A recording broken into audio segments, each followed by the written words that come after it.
Okay, good morning to everyone on this first Sunday of Lent. We have with us Deacon Luis, one of our Theatine deacons. He's a transitional deacon. He'll be ordained in the summertime.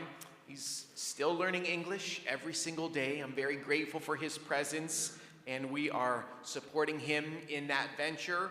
One of these days, he's going to be able to read that gospel of Jesus being tempted in the desert. I also want to welcome in a special way our catechumens and candidates. They will be with the bishop this afternoon in the rite of election. This is just one more step on their journey towards the Easter sacraments, baptism and confirmation and communion. So very, very grateful for you all, and we're praying for you. Our candidates and catechumens will receive a special blessing right after the homily in today's liturgy. Now I'm going to give the homily. Okay. I'm going to speak just briefly on the first temptation Jesus experienced in the desert. The devil says, "Command this stone to become bread." This is a tough temptation because Jesus has been praying and fasting in the desert for 40 days. And that's why the devil is upset. The devil wants him not to pray. He wants Jesus to use his power to satiate his physical hunger. The first temptation, I just want you to make this connection in your mind for the knowledge of our Catholic faith. The first temptation in the desert echoes the very first temptation in the garden. Genesis chapter 3, you know the story, the Garden of Eden. The devil tempts Adam and Eve with food. He invites them, eat the fruit of the tree of knowledge of good and evil. The devil appeals to their physical hunger to distract them from God.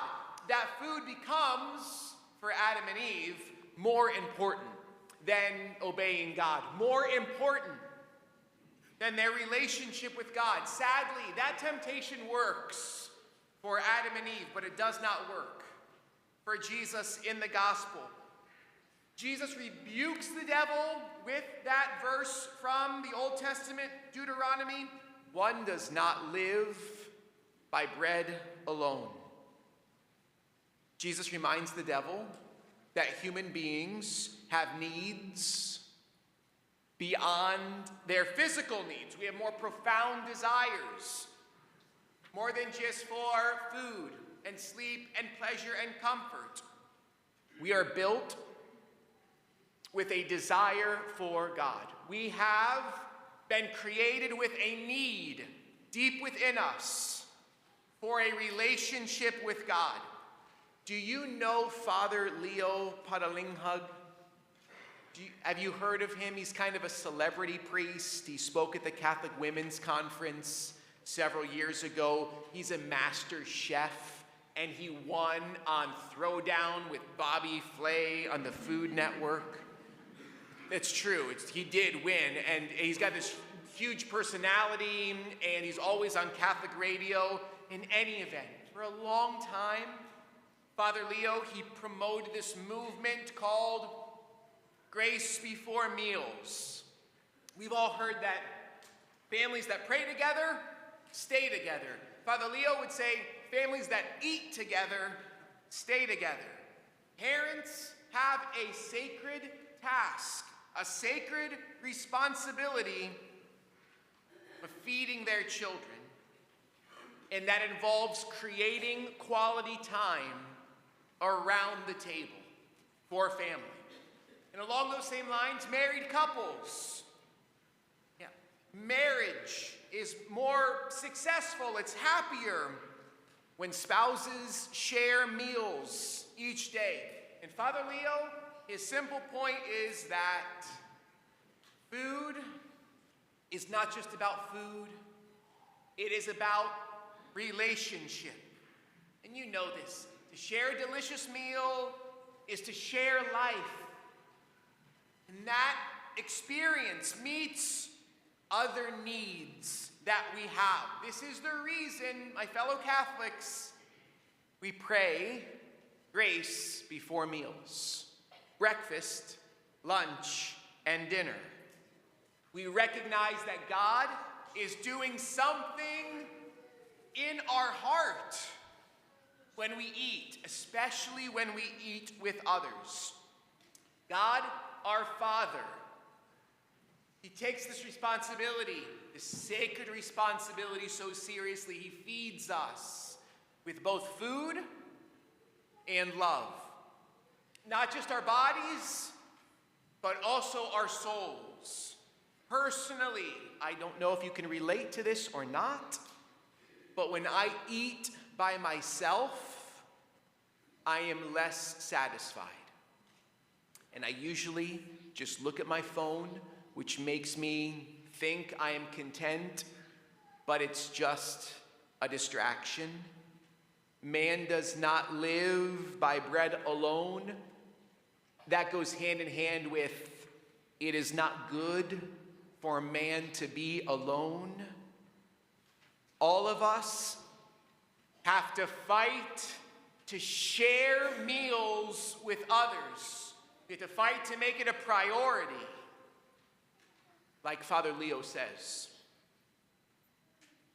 Let's get back on track. Let's talk about the most important meal that we have in our lives. It's the meal that we always necessarily share with others. It's the meal that we are sharing right now. It is the Mass. Do theology with me now. Just come with me for just a little bit longer. Do theology. The devil command this stone to become bread, not realizing how ironic that temptation truly is, because Jesus is the bread. He is the bread of life. He is the one who feeds our soul with himself in the Eucharist.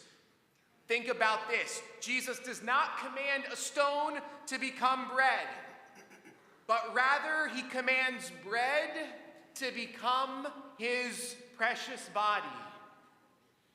At the Last Supper, at every single Mass. This is where you and I, where we part from Adam and Eve. Unlike them, we obey God's command. Jesus commands unequivocally, take this, all of you, and eat of it. This is my body. This is why we fight to make the Eucharist, the Mass, a priority. For us as Catholics, our life hinges on this Sunday celebration around this table.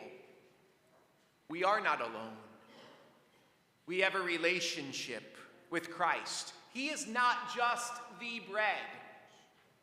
He is our bread. Let me put it this way. Jesus wants us to hunger for him. He wants us to hunger for communion. It's the meaning of our prayer this morning.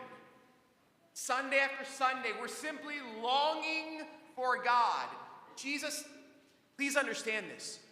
Jesus overcomes temptation and distraction and sin because he longs intensely for God. His heart is full. He has that intimate relationship. God the Father is his bread. Lent is about us, coming to a conclusion here. Lent is about us fasting from what takes us away from our relationship with Jesus. We fast from those things that do not truly satisfy our heart, what does not satisfy our deepest hunger. Command this stone to become bread, says the devil. It's helpful from time to time to look inside Has our heart turned to stone? What I mean is, have we settled or capitulated to temptation and distraction and sin? The remedy, of course, is confession and prayer and faith. The remedy is the Eucharist.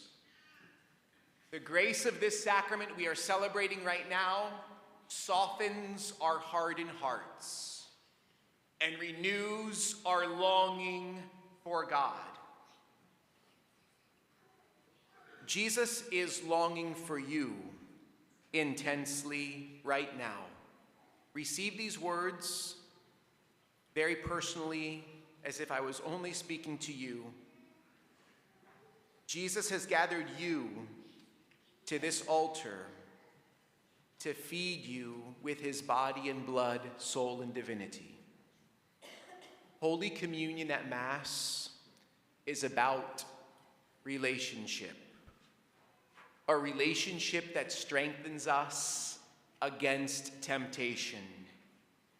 The bread from heaven actually makes us more hungry for God. It makes our heart long for divine love by which we truly live.